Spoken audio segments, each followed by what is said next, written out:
This is the meeting of October 1st, the regular meeting.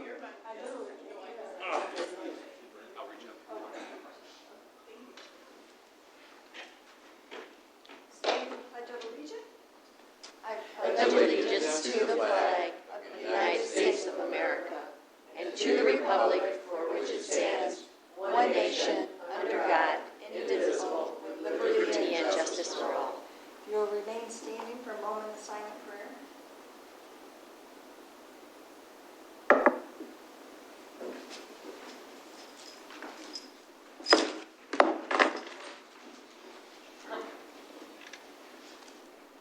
The first item on the agenda are public comments. If anyone has a public comment. Oh, we don't have a lot of public here. If you do, please go to the microphone. You're familiar with the rules, Mrs. Kaiser. You give your name and address, and you can also speak on any agenda item. Are there any public comments? Just because. My name is Arloa Kaiser. I live at 1421 Melvin Street. And I had a little conversation with Karen. There's the question about having a liquor license at the golf course. Since it would be so close to the community center where you're talking about having a daycare, is there a certain distance that these type of establishments have to be from childcare? And isn't it churches and childcare or something that sticks in my head? I'm to have not sure, liquor, Ms. Kaiser, but we'd have to look into that. adhere to all the, state rules and liquor. We do not have a daycare currently there. Okay, but the mention of having a daycare, Right. so. It would conflict. It could potentially conflict. but Right. Okay. We'll research it. Any other public comments? Hearing none, we'll go to consent agenda. The minutes had a few corrections, statements and checks. Motion would be in order. Support. Motion Doe, support Gerald Rowe. Questions or comments? All in favor? Aye. Opposed? Motion carries. Attorney's report? Madam Chair, we did discuss during the work session the status of the potential drone lease contract with Vayu, and so I know that's going to be added under the other business. The other kind of maybe several brief items. Tomorrow morning, Chief Copeland and myself will meet with HR and the firefighters. We're at a point now where we believe we're going to be able to finalize this signing, and Larry too. Go ahead. Larry, our team, to finalize the tentative agreement for the firefighters. This contract, if it gets ratified and approved by the Firefighters Union and Township Board, will be a 4-year contract, which will be a very good for both the township and the union in terms of having that stability and predictability for 4 years. In the past, you've had to struggle with 2-year contracts and 1-year contracts, so this will be the longest contract we've had in a number of years. I think at one time before, Karen mentioned that we had a 5-year contract, I believe, a number of years ago. So this will be a 4-year contract and will be brought back in the near future. In regards to, I've also mentioned in some of my letters that there seems to be an ongoing uptick in the number of padlock cases we've seen. We have 2 on the board agenda this evening. We have several more that will be forthcoming in the next board meeting. And all I can say is right now is that we're having a lot of eyes and ears from neighbors, a lot of cooperation from surrounding police agencies who also have some of the same properties on their radar for maybe for the same reasons, obviously. And so between what the Sheriff's Department is doing, Neighborhood Watch is doing, and other nearby agencies, we continue to be very effective. I was talking with Dennis McLean, the Township Attorney, today, and every case that we have gone to court on the padlock public nuisance has been successful. They may vary sometimes in regards to the length of time for the padlocked, but there's been a good result that has been reached in all these cases. And finally, I think there was a mention of the status of the Eagle Crest Hotel, or Eagle Crest Golf Course during the work session. And actually, I was going to be doing a letter here in the next week or so, but wanted to actually find the time to do it with everything else going on. But I do know that myself and Supervisor Brenda Stumble did meet with members of the Board of Regents, including their chairperson, their financial officer named Mike Valdez, their legal counsel. I think the chairperson's name was Jim Webb, was the... Yeah, Miss Regent Webb, yeah. He was the chairperson of the... I'm not sure, I think he's a chairperson. Anyways, we had expressed to them our concern that a lot of things seem to be happening with the sale of the Corporate Education Center, issues going on with the golf course that we were pretty late to being notified about. I will say I believe that they were sincere in the way they apologized profusely for not including the township. They, in their words, see the township as a very valued partner, and that they reaffirmed, at least verbally during that meeting, and which we will also confirm, that they have a firm commitment to maintain the golf course at the same standard that they have previously proposed that they do. They did indicate that they wanted to consider additional, I think the simulator was one discussion of trying to generate additional revenue at the golf course, and a number of things that might require the township to weigh in on once they have presented us with any proposal of improvements.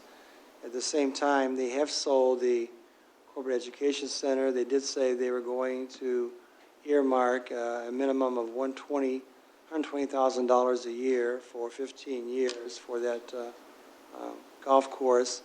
That may not be enough, but that's at least in their minds a strong commitment that they do not intend to allow that golf course to fall into disrepair. And I think Brenda actually went to another meeting that I was not able to attend, in which they gave her an update in regards to what the status was of the 5-year master plan. So Brenda may be able to give part 2 of that story, because I wasn't at that meeting, but the two are joined at the hip. They are going to maintain the golf course, and we'll see where it goes, and Brenda can probably enlighten you in regards to how that turned out at that meeting, because that's the one that you attended alone. attended, right? Well, not alone, but I don't know a lot about golf, so it's hard for me to explain it, but they're going to extend the one hole, Stan, maybe you know, that's closest to North Bay. I don't know. They're going to extend it, and the goal is that when they extend, and that's what their whole master plan upgrade is, and it puts them in a whole nother level of golf course rankings, and makes, they've also are having women from all over the colleges. They're having a golf, it's not a golf outing, but competition there. See, I don't know the terms, but, and that's the first time they've done that. So they're really also reaching out to, they hired someone that's doing youth, and the requirement to participate is that you have to never hold a golf club before, and they have really been getting more and more young people involved that way. So I think that they are proceeding with all the master plan improvements. This is the next one that's going to happen this year. They're going to extend it, whatever hole that is, and make that improvement this year. And they're reviewing this simulation, and that will be enough. They will have to add a building space in order to have that happen. So it was a very good meeting, and they're committed. And Wes was in attendance, who is the director of golf there, as well as Vicki Ream from Governmental Relations, and the accounting or CFO of EMU. So, and they said they would like to start meeting, every 3 months, just to update us and keep in touch. So it was a good meeting.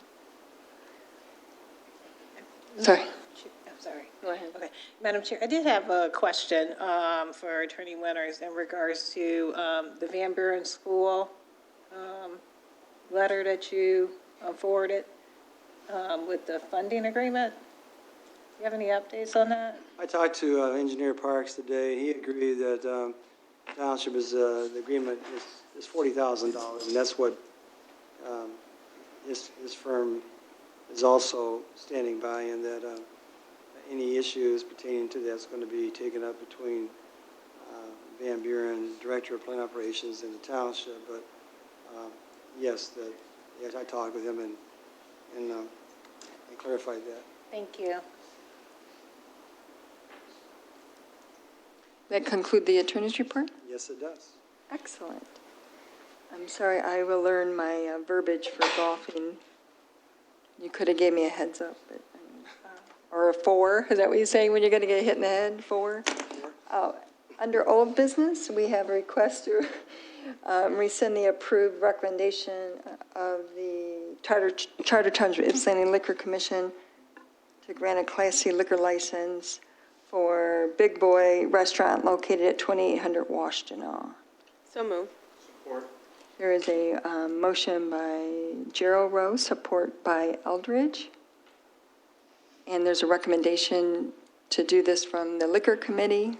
Any questions or comment? I know Angela King is here, and she's reviewed everything. It's in proper form. We have a motion. Do I have to do a roll call or anything? There's a motion. It's our first doing this. Motion and support to approve. All in favor? Aye. Opposed?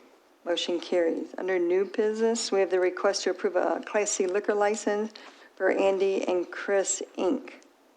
So move. for the Big Boy Restaurant located at 2800 Washtenaw Avenue.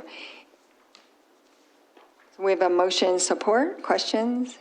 So there's a resolution that goes with this that you will send to the Saying state. that it's just their form saying that we approved it. All right. And it's exactly the same that you previously requested, correct? Yes. For the record, the applicants are in the room. We have a motion and support. All in favor? Aye. Opposed? Motion carries.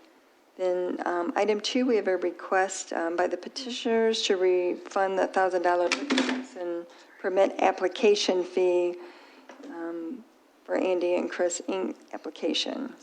Support. Motion Rowe, support Eldridge. And there's no memo in the packet, but the reason for the record to refund it is because they're paying twice for the same liquor license. So that makes sense? Any comments? Hearing none, all in favor? Aye. Opposed? Motion carries. Number 3 is a request to approve a, congratulations, you've been approved. Number 3 is a request to approve the mailings of absentee postcards to Ypsilanti Township registered voters and award quote to printing systems and a not to exceed amount of $29,323 that will be budgeted in line item 101, not 267-000-730-000, contingent upon approval of a budget amendment. So move. Motion Gerald Rowe, Support. support Eldridge. Discussion? We need to probably add, sorry, and I apologize for not having that memo.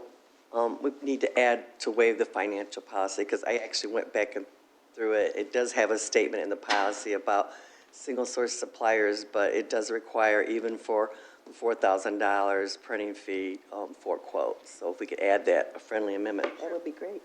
That's fine. Madam Chair. Okay. Yes. Trustee? Yeah, I know Karen and I talked about this a month or so ago, and I really get heartburn, and as an older person, I get it quite often, but I really get it on this one. I really think we've got, in many ways, we've got a tax bill going out in late November for the 1st of December that we could put information on. We have a residential service sends out their information package in January that we could add additional information on. And in worst case, I don't know why we have to pay myself or whoever wants to send these back in, why the individual can't put their own 55-cent or 45 cents or 50-cent stamp on it and mail it back in, if that's the case. That would be the closest I could come, in my opinion, to support it is for the printing and the mailing out. I sure can't see why we spend $20,000 if everybody was to mail them back in. Madam Clerk, or Madam Supervisor? Clerk Rowe? I know some other folks have actually, for one, I know for sure Grand Rapids and increased their absentee, like 10% of the people. So that's probably a really good, like if we got 10% back, I would be really excited.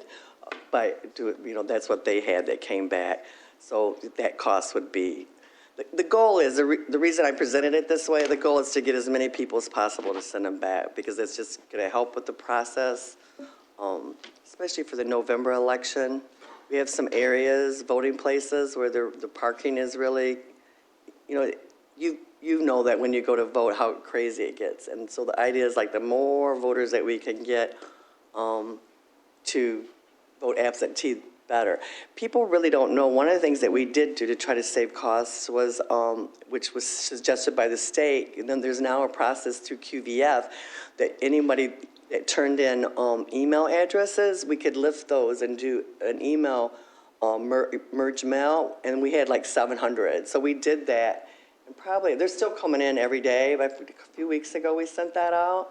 I have the exact number, I'm guessing right now it's close to 200, because I'm the one that coming through and I'm processing those through. So, and when people are on their emails are saying, oh, this is such a great idea, like they didn't even know. They act like it's a special thing that we're doing. So even though, and we know that 70-some% of the people voted for Proposal 3, I don't think that they understand the process or that. And we're telling everybody, I'm signing up people through Neighborhood Watches whenever I go. I usually get a couple at every single Neighborhood Watch. We've had folks come in asking for information so they can get the word out. But the goal is to try to get the absentee list. And we're way down. We used to have over 6,000 absentee lists. And through, unfortunately, people either moving, I think a lot of them are just deceased, that list is now, well, it was down to about 4,300. And I think we're back up to about 4,600 with the latest thing that we did. So that's the goal, is to get as many people as you can. Therefore, that's why. And I'm like you, Larry. It's like, okay, I can put a stamp on it, but I know a lot of people, especially millennials, they don't even have stamps. Madam Chair. So, anyways, that's the reason we did it that way. It costs more, but it's going to be more successful in getting people to turn those back in. Madam Chair. Yes, trustee. I support it as the way it is too. I always think it's ridiculous actually that in order to return an absentee ballot that you have to put a stamp on it, because again, I know I'm from a different generation, but I don't go to the post office. I don't have stamps in my home. It's going to be hard for me to find tape. But aside from that, we spend money on, last meeting we spent $20,000 on a time clock. And so to me, spending this much money on something that's going to allow our residents and our citizens to have the right to exercise their vote, and how exciting that is that now everyone can vote absentee without a reason, I think it's great. I think it helps our residents to be more informed about who they're voting for, and I fully support it as is. Madam Chair. I'm sorry. Go ahead. No. Go ahead. No. Madam Chair, again, most candidates that end up running, almost every one of them send out absentee ballot information to every one of their precincts areas. So it's not that the people are not getting this information. It's a period of time, I think, over time that people, if they want to vote absenteeism and they learn about it, they may not know it today, but as they learn about it a week from today, a year from today, or 2 years from today, they're going to either sign up or they're not going to want an absentee ballot. I know there's a lot of people, they wouldn't absentee ballot if their life depended on it. They want to come, they want to stand in that line, and they want to vote. And that's how it's probably our older generation. I just have a hard time spending this money on me having, I can't put a stamp on it and send it back. I can bring it over here and I can drop it in a box in the front and it doesn't cost me anything. I can walk it back in here if I'm worried about the stamp. I just can't support spending the $20,000 for the postage coming back. And go ahead. Trustee Monica. Okay, hi. Thank you, Madam Chair. I guess my question, actually, so if all 38,000 Ypsilanti Township registered voters sent back the postcard, I'm assuming, that's where the cost of $29,323 would come back if all of them sent it back? It's the the cost of it, the return postage is 20,000. So Okay. we're actually Okay, we would be 20,000. elated, we would be elated if it's 10%, which would be $2,090. Right. So basically, I'm sorry, and thank you for the correction. The 20,900 only comes in if everybody who get mailed an absentee postcard sends it back. Right, Okay. 100%. Okay, and the chances, okay. So if the cost is less, basically, well, which it probably will be, because everybody's not going to send it back, then that cost is lessened, right? And it's 55 cents per, let me see if I have it correct, per each postcard returned. Right, the total amount, 100% is 20,900. That's the return postage. If 10% would be 10% of that, which would be $2,090 for the postage, if 10% of the 38,000 return their applications. Okay. And they do, and I know, and the stuff that I know that, well, anyways, you got the floor, I'm sorry. Yeah, I just wanted to make sure I had it correct. So I do, okay, so if all of them returned, it'd be 20,900. If, 10% of them return it, obviously going to be a lot less.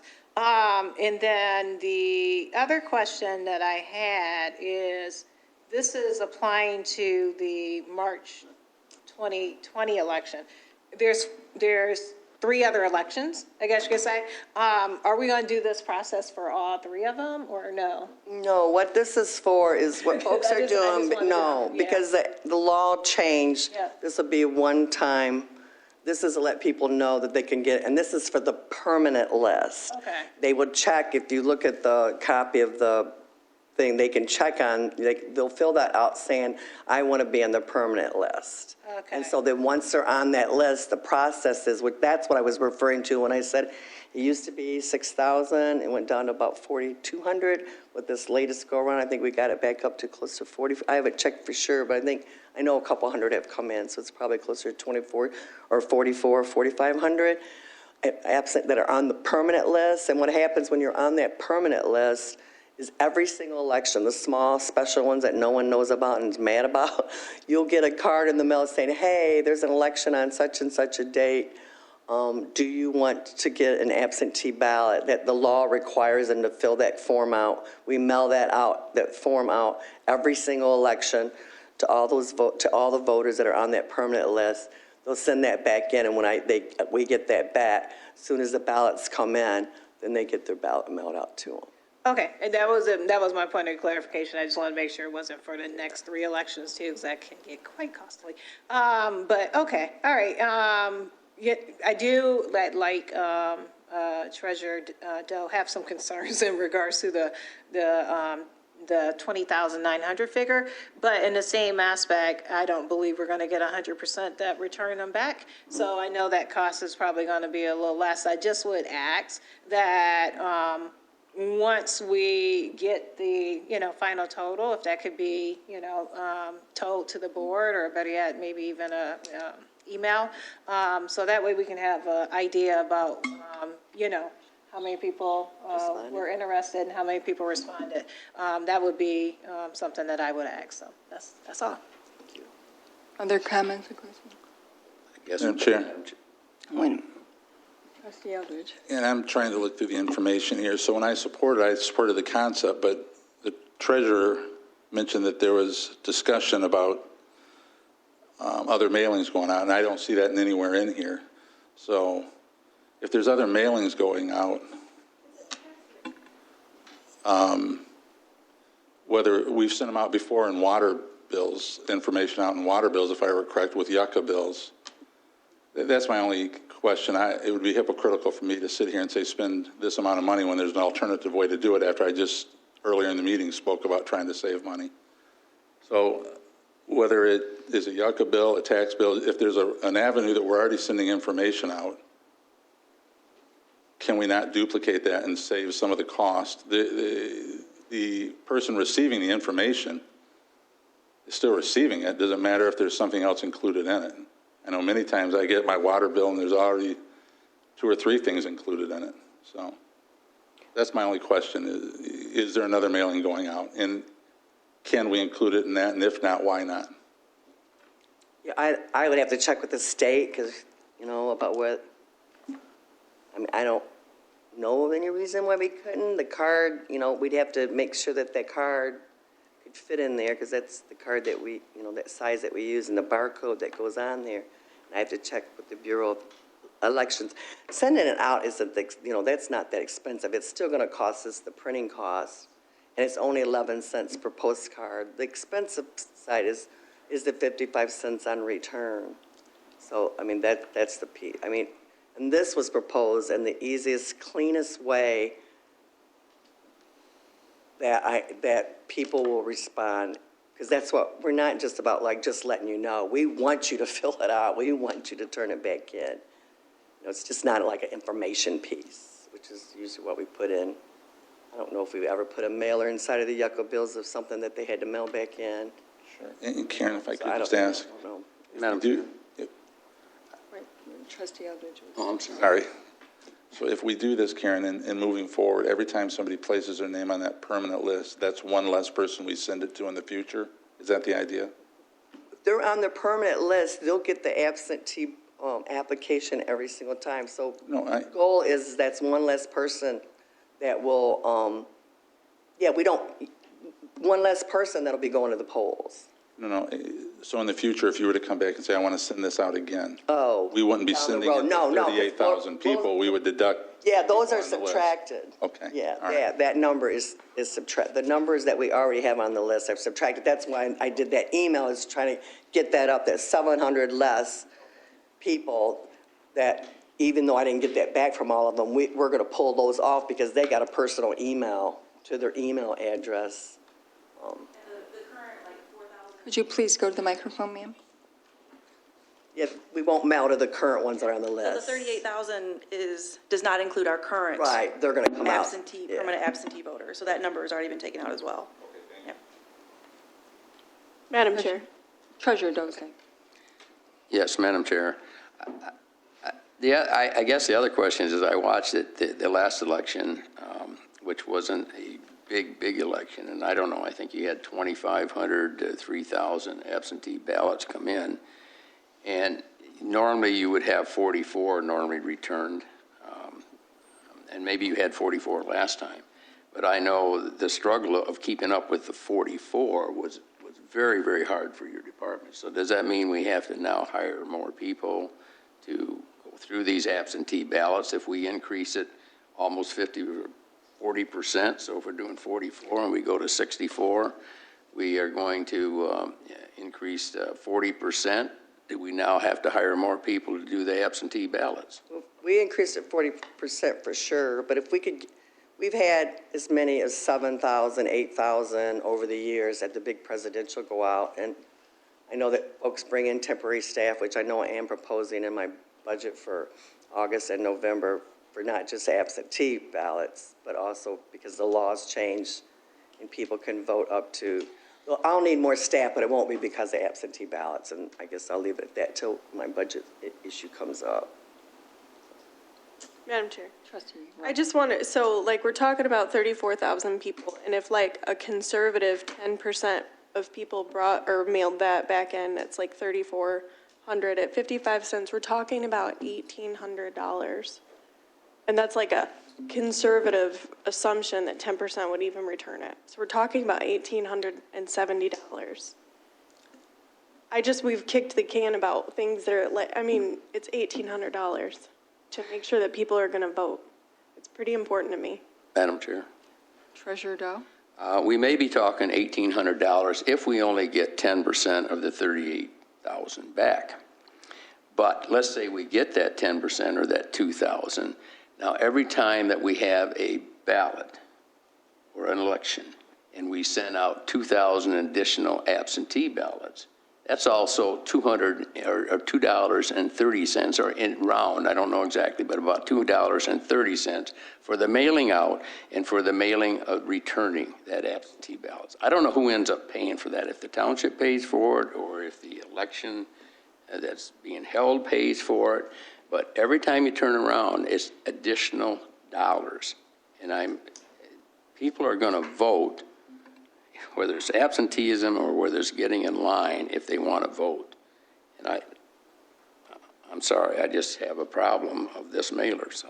Just to stand for correction. Clerk Rowe. Yeah, it's this total amount of the 8,000 in mailing, that's for 38,000. So if I could get this number up to 6,000, it's only going to be, I'd have to figure it out, but it's 8,000 divided by 38, it's going to be probably less than $1,500 or something. So that 8,423 is to print 38,000 and to mail at 11 cents a thing, 38,000.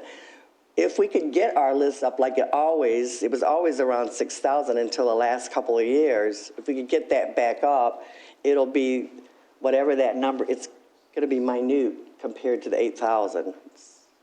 6,000 is what percentage of 8? 9 times 6? No, 8 times 6 times 6. So it's going to be 0.0, it's going to be 6% of that number times 8,000, 6, 7, 8. So it's not even going to be $1,000, something like that. So it's going to be way, way, way lower than that. And I know what you're saying, Larry, and stuff too, but I mean, this is like, people get, and I know Grand Rapids increased theirs by 10%. That's what I'm got my hat hung on. If we can increase it by 10%, or 10% of the people responded, that would be almost another 4,000. Then we'd be back to where we were and then a little some. And in terms of absent, the process for the ballots is the same. It takes a little bit more on Saturdays is where the time, gets increased. We have a small election on the Saturday before. We have a smaller group. We have a large election because we actually go through and check everything 2 times to make sure signatures are right and the numbers are right against the list so that there's no mistakes for counting, so that everything's matching with what's in our computer system. Madam Chair. And I'm just really, I'm going to tell you one that I'm really, is Stan, you voted at the church now, right, Bemis Road? Yeah.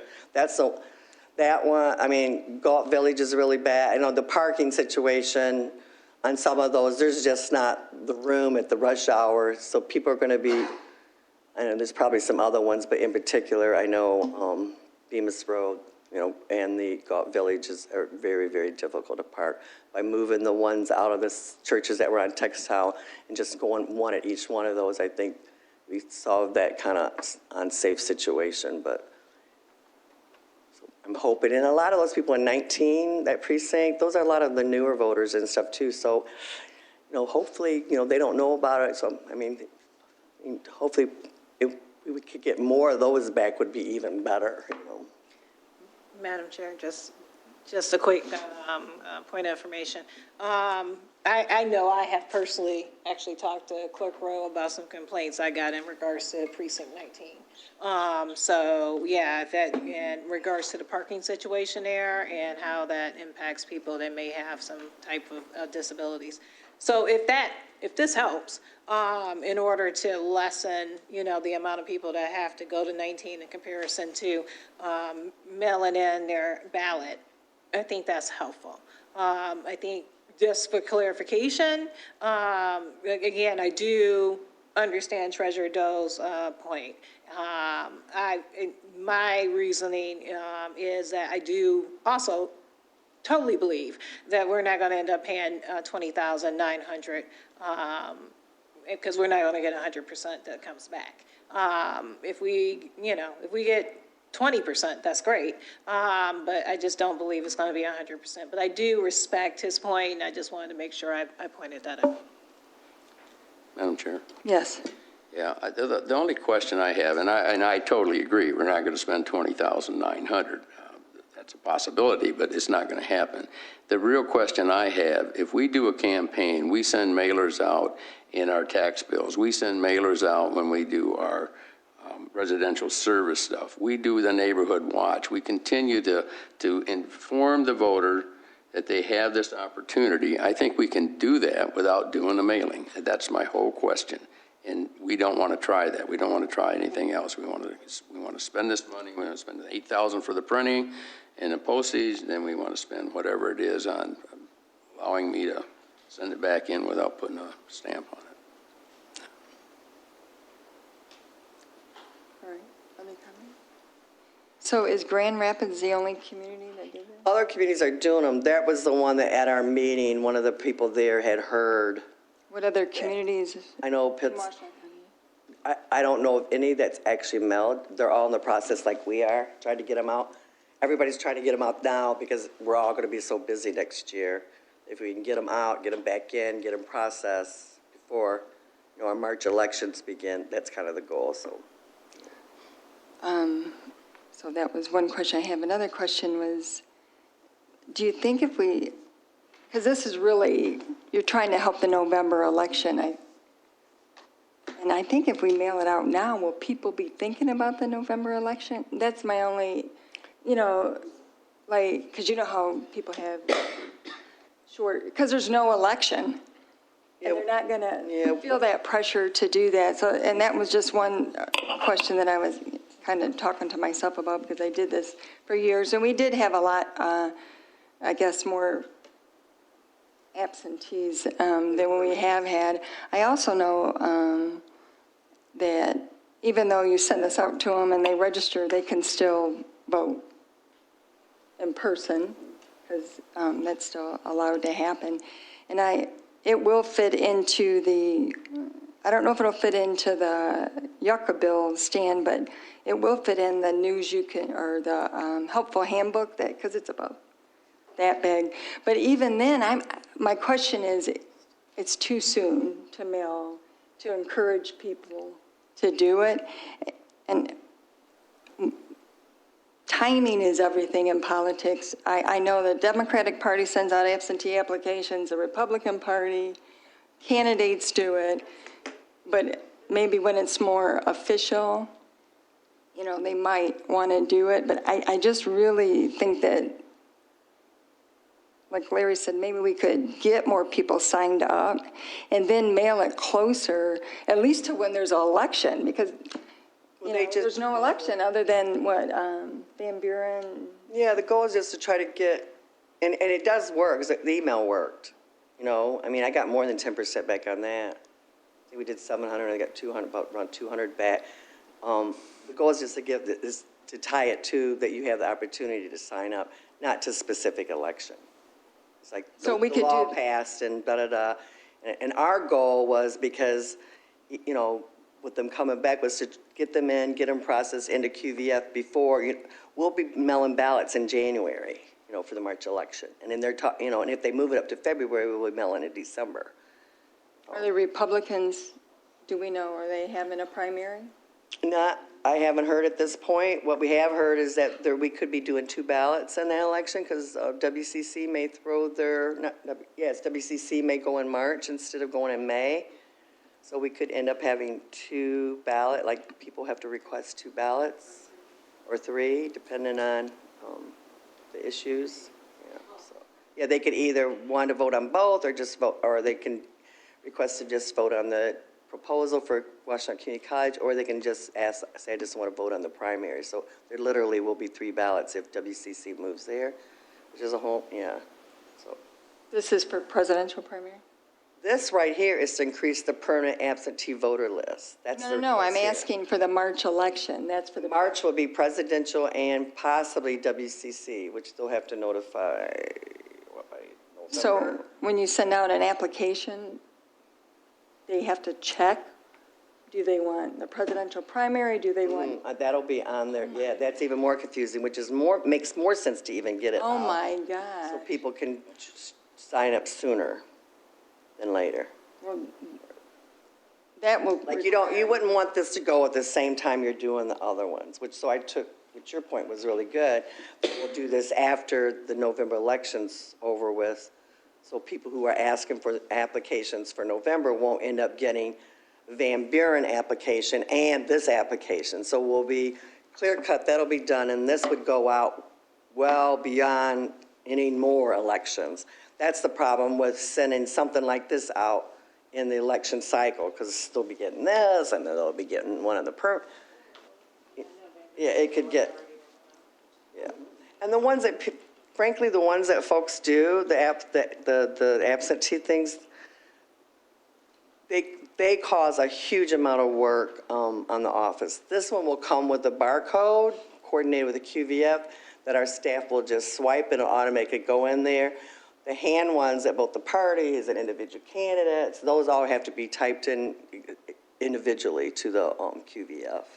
So But you will still get those. yeah, we'll still get those, but this will just make the workload smaller, or workload lighter. Thank you, more efficient.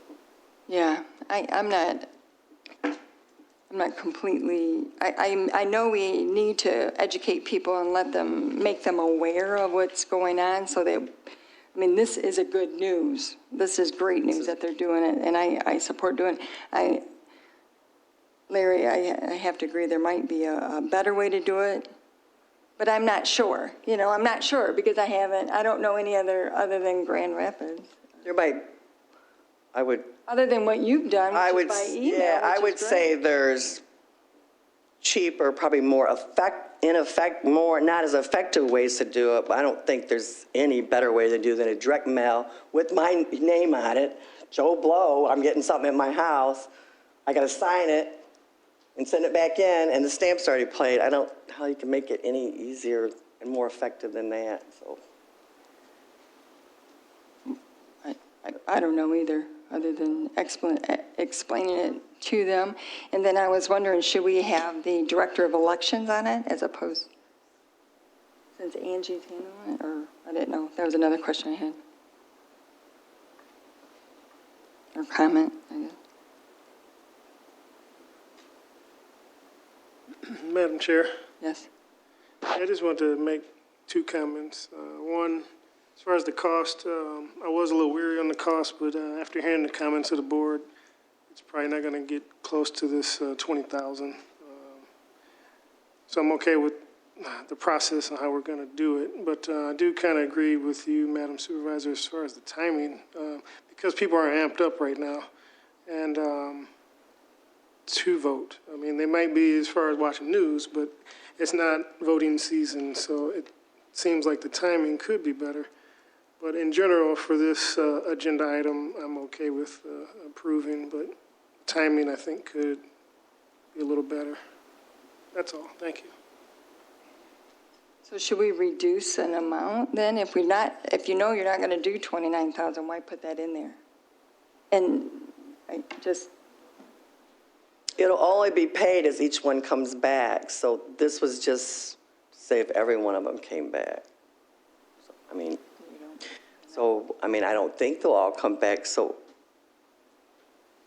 I'm just trying to think the technicalities of if one ended up that, well, we would pay it because it's going to have their postage on it to be paid to the U.S. Postal Service. They're going to send us they charge it off to us.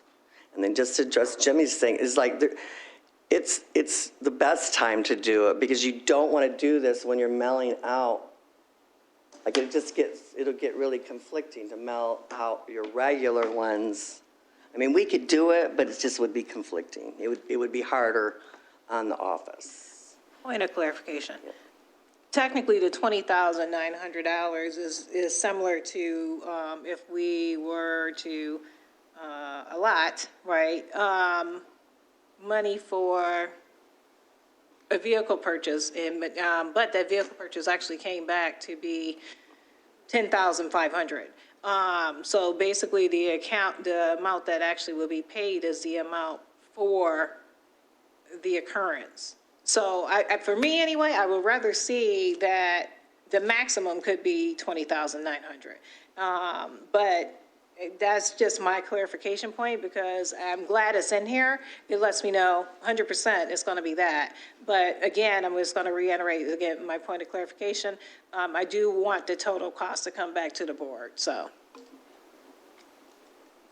I'm not sure when the mailing is proposed to go out, but if it comes back in January and February, then that's a whole nother budget. That's why, you know, because you're going to mail out proposed, Our plan is to have this ready and send these out on election day. That's our plan. Because then we'll know Van Buren's done, no more absentees from Van Buren, you know, and so on. but if they come back and, Yes, if they come back, you know, in July or June or whatever, they're going to be posted out on charged to our postage. in that, we in have. 2020, That's in that 2020 budget, postage, which, you know, might want to. which we change, you know, which we could look at through the budget process, or we could, well, you know, if it runs over than what's budgeted, we'd have to do an amendment at that time. Or we could look at splitting it between the two, if you know. I know on this, the email one, the majority came back right away, like on the first week. Nice. I'm getting them, you know, maybe one a day or two, whereas I got just, you know, a bunch the first week. I don't know if that's any comparison to what people do with their mail, you know, how they do them. I know that's how it works with our normal absentees. We will mail out for absentee, and that, you know, next few days, we'll get huge amounts back, and then they'll trickle in consistently all the way, including to the day of the election, to get an absentee ballot.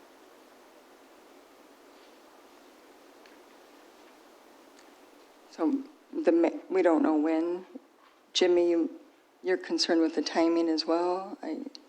Yeah, just the timing. I understand it may be a little confusing. I can understand that viewpoint, but I think we could maximize how many would send it back if it was during the March presidential primary season. I know you definitely probably wouldn't want to do it during the August or November. That's understandable. But if we time it for maybe around the March time, presidential primary, might get more responses. Traditionally, the presidential is pretty much like it's not a big election. You know, even when there's lots of Democrats on there, it's not, you know, it's more comparable to, I don't know. But it would increase voter participation is what you're... My goal is that we have more absentees. People will have the opportunity to at least know about the election. Without that, they're going to be dependent on, I think that's why March is so small, is because there's no way, unless you're really in tune to the process and watching, you know, TV all the time, and lots of people don't do that, you won't even know there's a March. You don't even know when the election is. But through the absentee process, you will. It'll be sent out to you, saying there's an election, do you want to vote absentee? And they send that back in, and we do pay for those when they send them back. This is, you know, this proposal and this amount, this time is what, the whole goal was to increase that number. You know, that was the goal, and from our experience and expertise, and we felt that this was by far, you know, the best way to do it to get the biggest return. And based on the emails, I think when people get that, they're either going to send them in or not. I don't think it matters if it's March, November, August. Someone did ask about, I think it was Larry mentioned, depending on the election, if we are on the ballot, the township board, then of course we pay for those elections. But any of the special elections, the primary that's coming up, we don't pay for. School elections, we don't pay for. So it's usually the big elections, August and November, every 2 years are the ones that we pay for. And when you send out an absentee application, if you had all of them listed, then you wouldn't have to keep sending them an application. Yeah, that's true, but for a variety of efficiency reasons and less confusion, we're just sending out one card. No, I mean... I'm sure if anybody sends out, one card with one per election. I don't know if they're, maybe the real small ones, locations do. If you know you're going to have 4 elections, You just mail out one time an application for all 4 elections, and you can check that you want it, and then you're automatically set up. I'm sorry you're, No, you're fine. but. I just have to work tonight and I'm tired. Okay, but Karen, Yeah, we stopped doing that a while ago for a variety of efficiencies, mistakes. efficiency. Most communities have moved away from it unless they're real small. Because you got to duplicate them, you got to make copies. It's just it's a lot harder process. It's a lot more efficient for the taxpayer to do it that way. I do know that. Because you're mailing out to everyone 4 times next year. Maybe 4,000 at this point. Maybe we can get up to Yeah, 6 but or if it 7. increases and it's, you know what I'm saying? Anyway, I would hope that we would look at saving dollars that way. So is there any agreement to move the mailing closer to March or in January? Madam Chair, for me, I don't necessarily oppose that. That would put in another budget year, correct? So will we vote on this now? Well, we can, and we'll put it in the 2020 budget. Okay, so in other words, the vote, whatever the vote is today, the allocation of the money would happen in the 2020 year. Okay, all right, that was my question. Is that all right with you, Karen? Or? I don't know, there's a motion right now. I would prefer to do it. There's no I date said associated. I would prefer that we do the mailing this year before we get into, because we're going to be mailing a lot of stuff in March. More applications, ballots will be going out. So it's just, that's why we picked, this is why we wanted to do it now, to stay out of the election year. So there's no date associated with the request. No, Says, the memo says it would occur during the month of November. the mail out, right. Right, but, I mean, the agenda item is what I was talking about, so. Madam Chair, is it possible, just real quick, a point of clarification? It seemed like there's maybe some questions still to this, so is it possible to, I know there's a motion on the floor, table this item and bring it back at another board meeting where those questions can be, worked out? So that's just a question. Tabling motions are always in order. We just need to know what those questions are, because I don't have any questions right now. No one's posed any that we haven't answered. If it takes moving it to March to get 4 votes, then I am all about that, I prefer November, that's what works best for my office. But if people think that I'll get a better turnout in March. I do think you will. Huh? I do think you will. I mean, and that's what it takes for me to get 4 votes, I'm all about that. So I just want to be able to do it, to increase the absentees so that we can get those numbers back up to where they were, and maybe then some, we get less people going into the polls. Only 2,000 people vote at each polling place, but if you can pull 200 out, 10%, it makes a huge difference in terms of the lines and people waiting. And I think one perfect example really is Galt Village.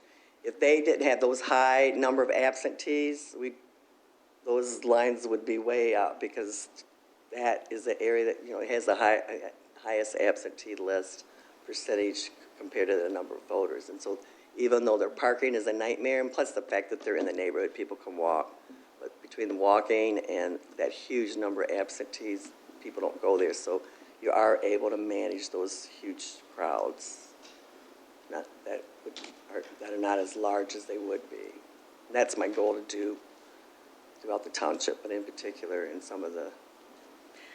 So, point of clarification, if I heard it correct, Clerk Rowe, you would not be opposed to moving it necessarily later as long as this still stood. Did I get that correct or not? Yeah, like I said, if it takes moving it to March to get 4 votes so that we can do this and move this forward, I have no problem with that. My preference for my office is to do it now, but. Well, if that's the case, I'd like to make a friendly amendment to the motion to move the mailing from November to March.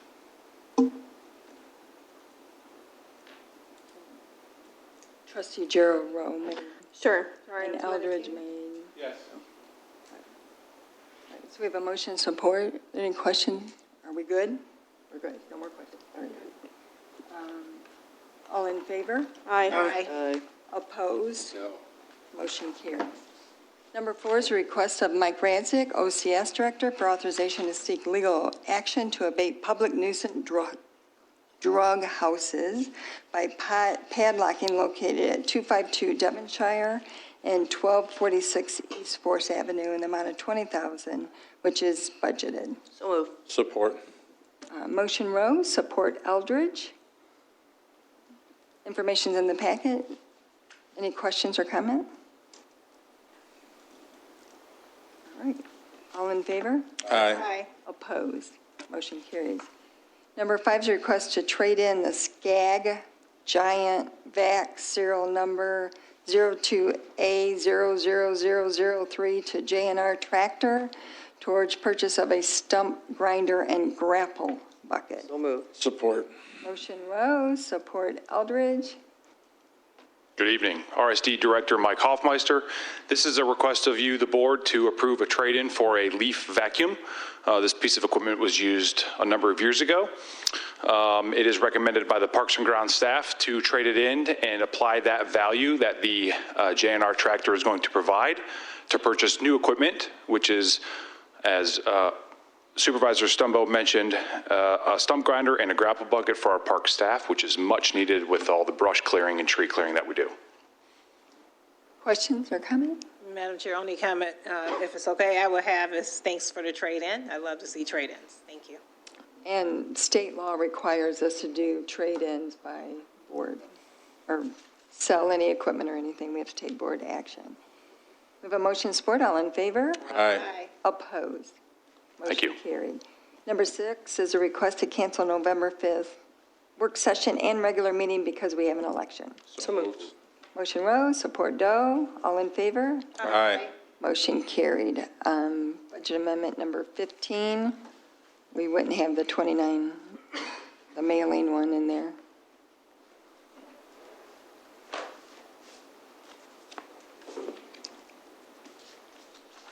We have a motion to increase the general fund by, we don't need any of that, right? Correct. Just the 10, so we'll skip the general fund to increase the compost fund budget by $10,000 to $806,927. Approved line item changes as outlined, and that's for unexpected loader repair and grinder parts. I would so move the motion, or the budget amendment. Support. Motion support, questions or comments? All in favor? Aye. Opposed? Motion carried. Under authorization and bids, we're requesting to seek sealed bids for the removal and installation of a single furnace and air conditioning HVAC unit at the Hewitt Road Fire Station. Move. Motion Doe? Support. Support, Wilson, and this will come back to the board. All in favor? Aye. Opposed? Motion carried. Number 2 is a request to seek sealed bids for the removal and installation of a new furnace for the fire station headquarters tool room. So moved. Motion Doe, support Rowe. It's really not going in the tool room, that's just where it's located, correct? Yes, it's at our fire headquarters station, we have a total of 5 furnaces. We replaced 4 of them in 17, and we scavenged parts off, because they were all Linux units, and we scavenged parts off of the ones that were removed to go on to the one in the tool room. But heading into the heating season, it's time to replace that one. So it's, We have a that's where the motion. location is. It's on the south end of the building, south of the Bay Area where the trucks are at, the tool room. Okay, all in favor? Aye. Motion carries. Number 3 is a request to seek sealed bids for remodel of fire station headquarters dormitory bathroom. Move. Support. Motion Rose, support Williams to approve. Questions or comment? The only thing, Chief, in your bid specs, like, people should email you any questions, so you have a record of it. Yes. Instead of just calling, they have to Yeah, I meant to change that. We talked about that, but I guess I didn't catch that. Yeah, I thought I put my email address on there also. I put the no, phone but number. it said call or They email. need to be in writing, because then they have to be shared with all the other bidders Okay. or posted. Okay, so it'd be in a written or So email. we need to change format. it. Okay. You know, And then the clerk's office, the bid openings at the clerk's office, correct? That's what it says, Yeah. right?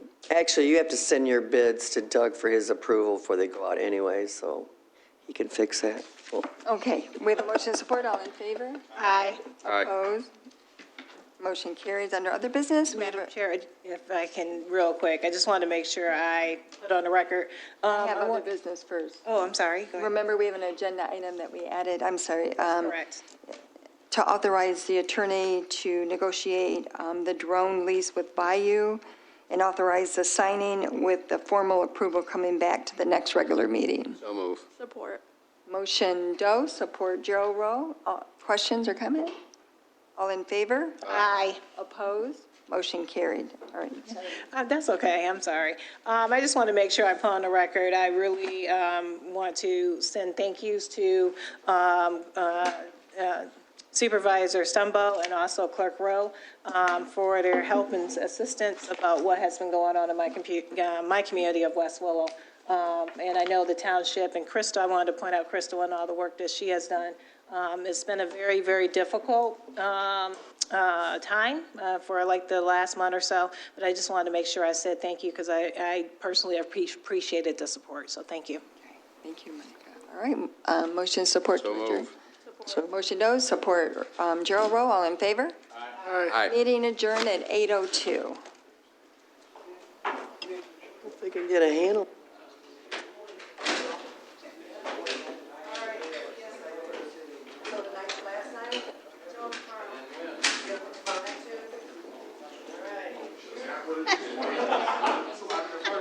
Have one for me.